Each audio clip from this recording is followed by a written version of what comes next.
여러분도 큐티하세요.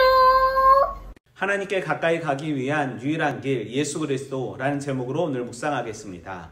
레위 계통의 제사 직분으로 말미암아 온전함을 얻을 수 있다면 어찌하여 아론의 반차를 따르지 않고 멜기세덱의 반차를 따르는 다른 제사장을 세울 필요가 있었겠습니까?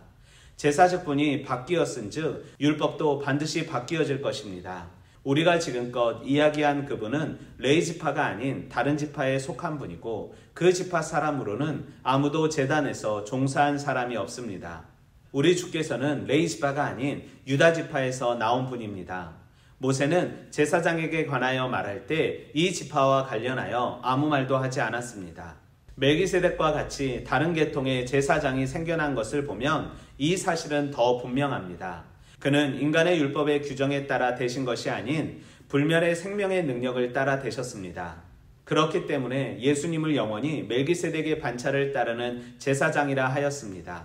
전에 있던 계명은 연약하고 무익함으로 폐기되었습니다. 율법은 아무것도 완전하게 하지 못하였습니다. 그래서 하나님께서는 더 좋은 희망을 주셨고 우리는 그 희망을 안고 하나님께 가까이 나아가야 하는 것입니다.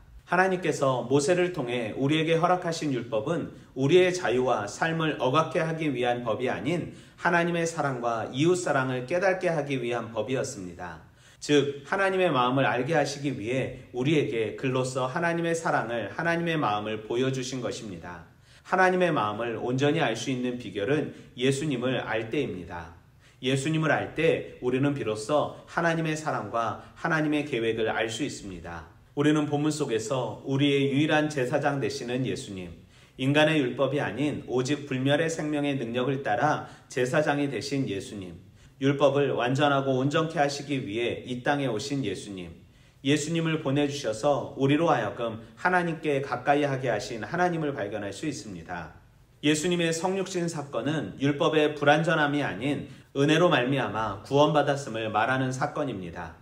하지만 여전히 과거의 그림자만 붙잡고 있었던 어리석은 자들이 있었습니다. 그래서 히브리 저자는 그들의 삶을 책망하면서 예수 그리스도로 인해 하나님께 더 가까이 갈 것을 말합니다. 하나님께 가까이 갈 수 있는 길은 오직 예수님뿐입니다. 예수님으로 인해 우리는 하나님의 계획과 사랑을 알게 되었습니다.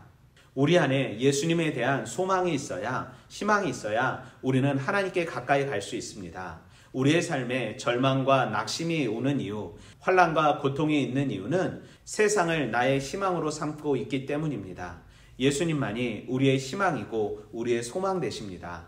예수님께서 죽음이 파괴할 수 없는 생명으로 영원한 제사장이 되었다는 말은 그로 말미암아 영생을 얻게 되었다는 말입니다.